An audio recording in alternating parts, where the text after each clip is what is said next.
this video, I'll be talking about how you can increase the length of a column.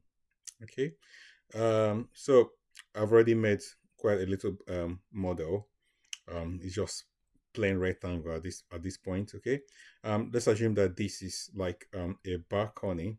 Okay, and then let's assume that we're going to have a column probably starting from the roof, not probably touching the first floor, but passing the first floor and going all the way to the ground floor.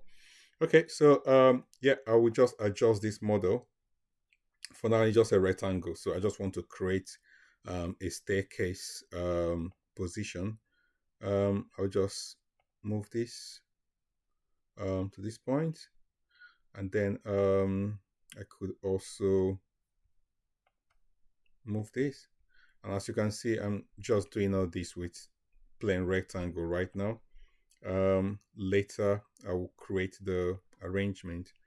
So I'll just repeat the same thing I did the other side. Just copy this. Okay. And then I can add more rectangles.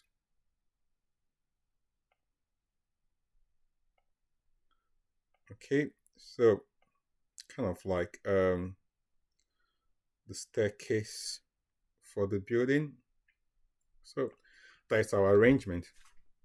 Okay, now I'll add the floors. Okay, I'll select these parts and I'll go to modeling with shapes. Then I will add the ground floor. Okay, I will add it again as my still selected as my first floor. Or I could yeah, I'm just thinking whether I should include this part as okay, I could do that later. Okay, so I would just add that as my first floor. Okay, that is the first floor. Okay, and then okay, so for the roof level, I can select the entire thing and then add it as my roof level. Okay, so that's my model. Now, my interest is actually this column. So I want this column to go all the way to the ground floor. As you can see, for now, the column is not showing up in the foundation layout. Okay, the whole idea why we're doing this exercise is to change the length of this column so it will go all the way to the ground floor. Okay, assuming that the column starts from the roof level and is passing the first floor and going to the ground floor. What I actually wanted to do before is that if I switch this back to modeling with elements, okay, we're done. We're done using this. I can just delete this off. That's gone. Go back to the first floor. So I could actually add a balcony at the first floor. So I'll just use rectangular panel. Then I can just add probably a 1 meter balcony. Just cancel this. So this is my balcony. I don't need to add I don't need to add a beam, so I can just select this and just turn it to cantilever. Okay, that's fine.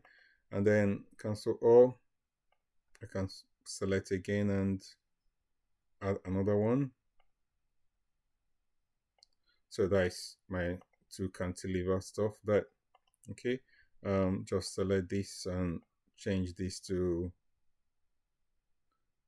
cantilever. Okay, that's it. And of course, you can actually hide this list. If you want to do that, you can just come here, click on floors and say hide. the list is gone. Okay, now I'll just switch this back. Okay, now the whole idea is I want this first floor, I want this roof level column to go all the way. In fact, if we select the column, you can see the column height is 3150. If we project it in 3D, using the back projections, not this one. Okay, yeah, that's what I need. So you can see the column is hanging, and we want this column to go all the way to the ground floor. So what we need to do is just go back and I'll remove the 3D, don't need it. So we need to select this column. So the thing now is you have to find out what is the total height that we're looking for. As you can see, if you go to the floor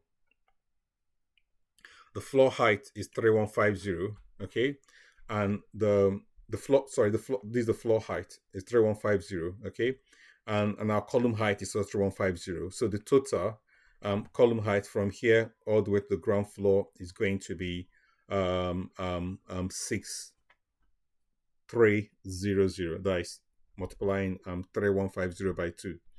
So all I need to do is just go back, select this column, change the height, the column height, 6300, and that's it. So I'll do the same with this height again, with this column, change it to 6300. Okay, and if you go back, you can see at the foundation layout, the column has registered. You can see, because now it's touching the ground. Okay, and at the ground floor is touching the ground. So that's how you change the column height. Because sometimes in design, especially when you have a projection in front of the building that probably the column is projecting from the roof. So you have the roof beams for the column. It's projecting in front of the building, like in duplex, but or in big mansions. But the thing is that it's not touching the first floor, but the column is going all the way to the ground ground floor. So that's how you change the column height. You can do this any other part of the building where you need to change the column height. That's how you do it. Okay. So this is 6300. So it's double the floor height. Okay. And then same with this is 6300, and that's it. So we're kind of done. So the floor height the column height is changed, and as you can see, our two columns is touching the floor, and that is the job done. So that's basically how so if we change look at the 3D projection for this again, so you can see the column is going all the way to the ground floor. So there are cases where you have that kind of projection going on. So this is how you actually get it done. So that at the end of the day, you have the column where you want it to be, and the software will deal with it. So by the time you get to analyze the structure, it will see this as going all the way down to the ground floor, and it will deal with it accordingly. Okay, so that is basically how you change your column height. Yeah, it's something that you might do from time to time, especially when you have columns that are in front of the building where you have like a projection, and you don't want that column to, you just want it to go all the way to the ground floor, from the roof level to the ground floor. And this is how you actually do it. Or the very simple thing to do is select the column in question, as we did, and then change the column height. Okay, that is it for now. We'll continue the lesson in the next video. Thank you for now.